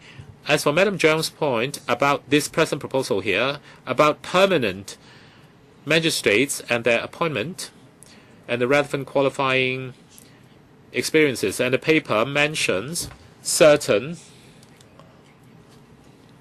experiences in the field as a practicing lawyer and also as a specially appointed magistrate. I think the biggest problem is that professional experiences as special magistrates cannot be lumped together with other qualifying experiences to be counted towards the 5-year qualifying experience. Because right now, the minimum qualifying experience is for 5 years.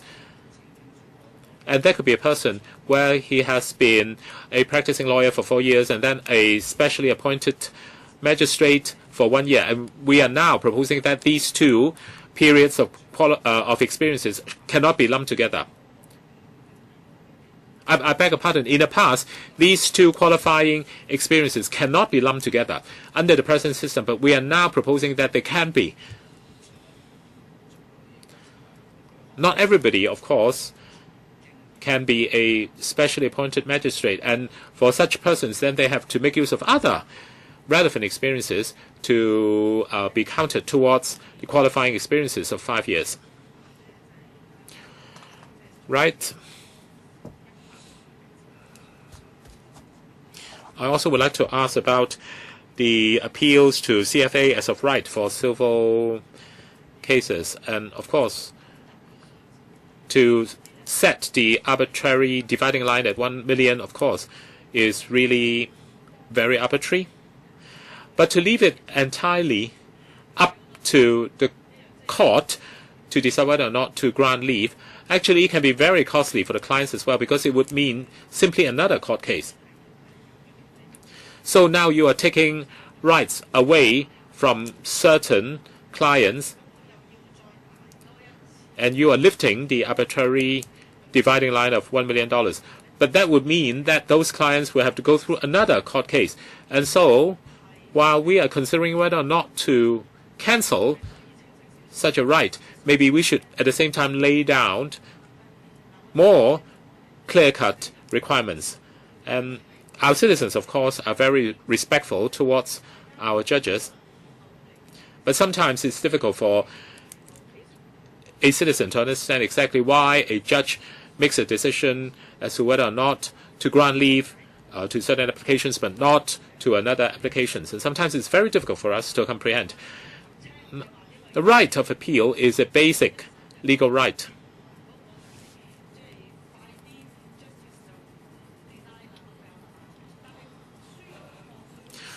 Especially the side that has lost the court case, and you are robbing that particular party to make an appeal to a higher court.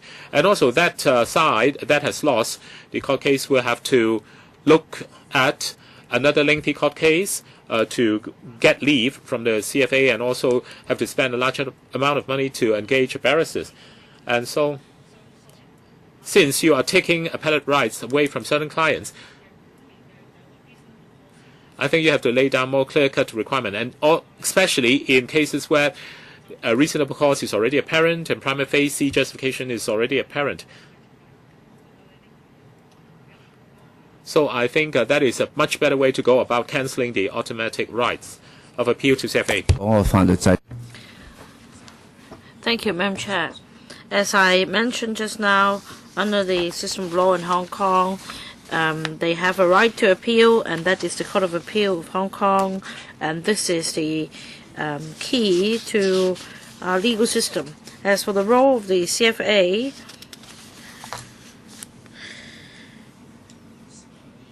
the CFA deals with appeals by reason of its great general public importance, and also or otherwise that's stated in the law. So after the case has been heard at the Court of Appeal, if the subject is not happy with the result, he can apply for leave with the Court of Final Appeal to appeal. But there must be justifications, and if the CFA grants leave, the appellant can then set out the grounds of appeal during the substantive appeal hearing. The problem now is that for Section 20(a), it grants the SF right to those appellants without the need to apply for leave with the CFA. For a leave application at the CFA, 3 judges will be presiding over the hearing. For a substantive appeal, 5 judges will preside over the appeal. So that's a difference. As for leave to appeal case, such a hearing may take just several hours, whereas for substantive appeal it may take a day or 2 or even 3 days for more complex cases. So there are differences in terms of the use of resources and also the litigation cost. Now, Mr. Lee, let me supplement. A precondition for this change is that the judiciary should be sufficiently staffed. 3 judges and 5 judges, as you mentioned. There's a difference. And leave applications should not be dismissed on the ground of insufficient resources. So I think this is key. We should make it clear.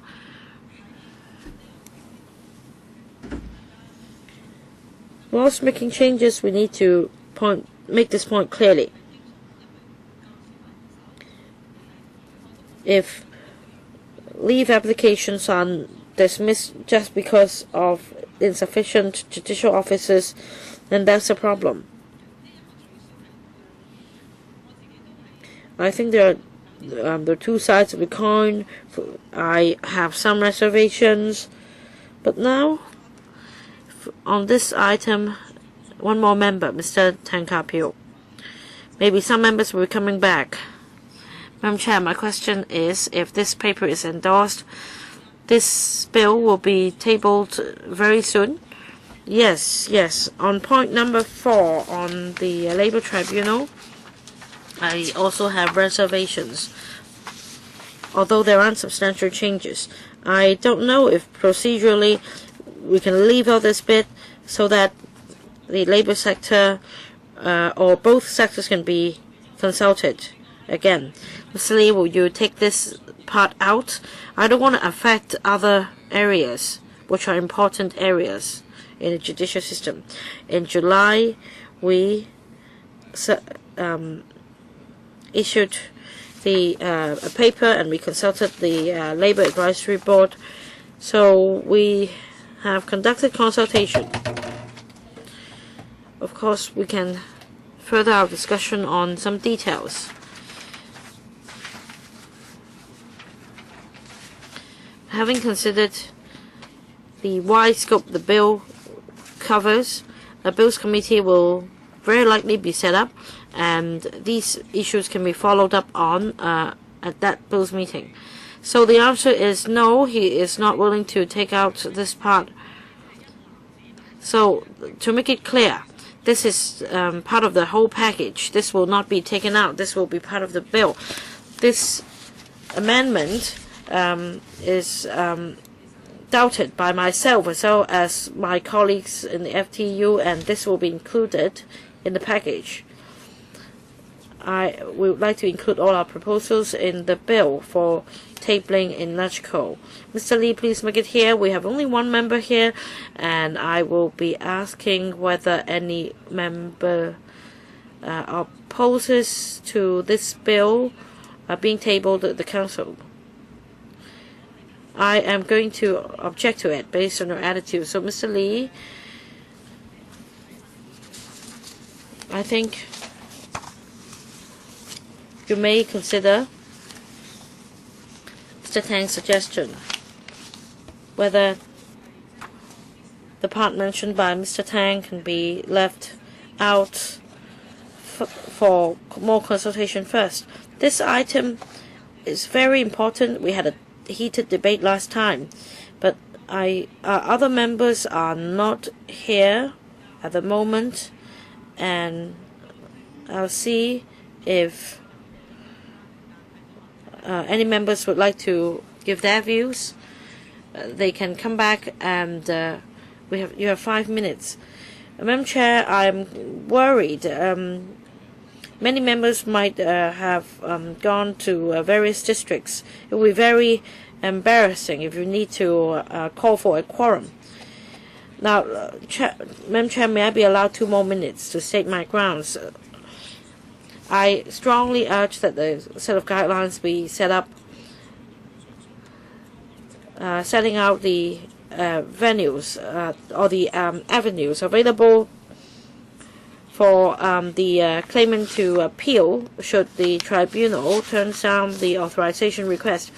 And on disclosure of documents, I am really puzzled. If you have this experience, you would understand definitely there would be more documents disclosed by the employer side rather than the worker side. And of course, they won't disclose anything unfavorable to their case.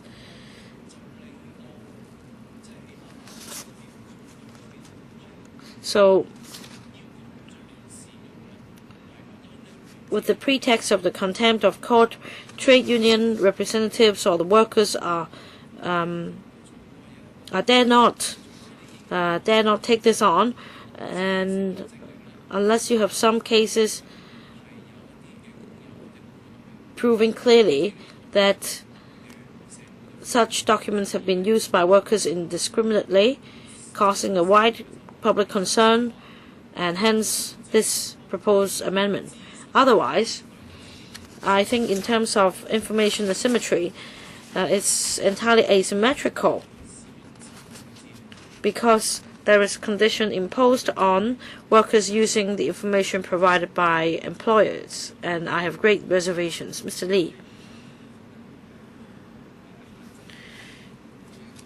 I believe that restriction should be imposed on disclosure of documents, because ultimately we'd like to encourage both parties to disclose documents full and frank, and if we impose restrictions on disclosure of documents for purpose other than for the purpose of the proceedings, it provides a safeguard.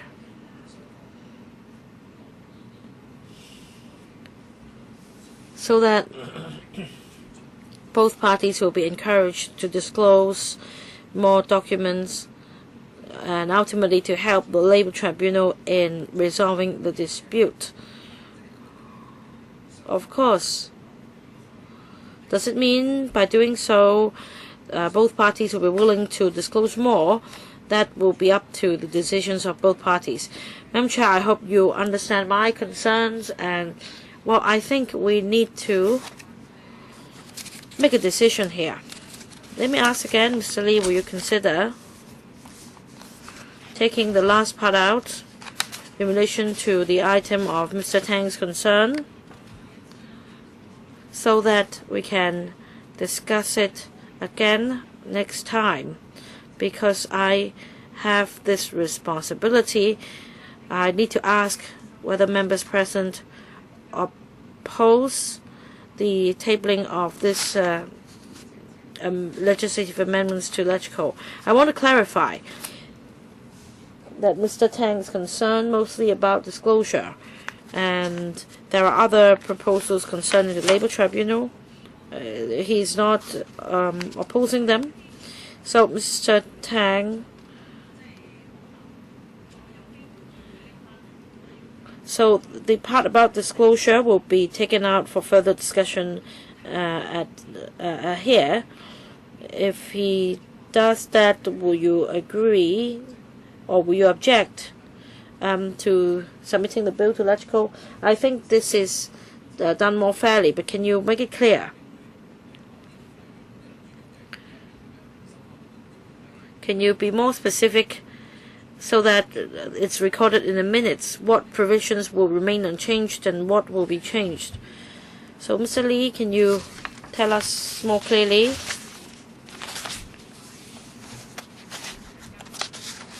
Which parts will be included in the bill to be tabled in electrical? In short,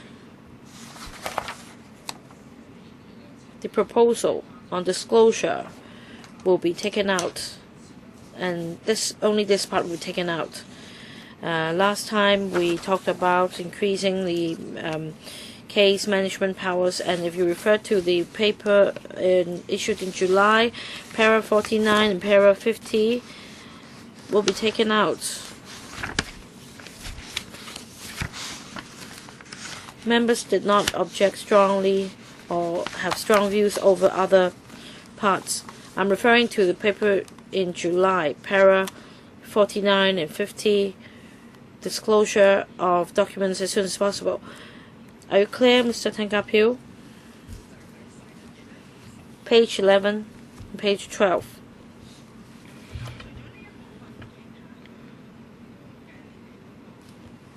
Now, apart from this, what about other points concerning the labour sector? Last July, members were concerned about the early disclosure, and we have provided several paragraphs to explain about this point. If we are to discuss this again,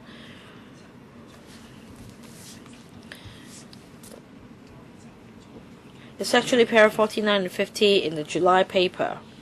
We can take these out, and for other paragraphs we believe that this is conducive to the operation of Labour Tribunal, and we suggest the proposal can be submitted to electrical for scrutiny. Yes, I agree that the para 49 be taken out.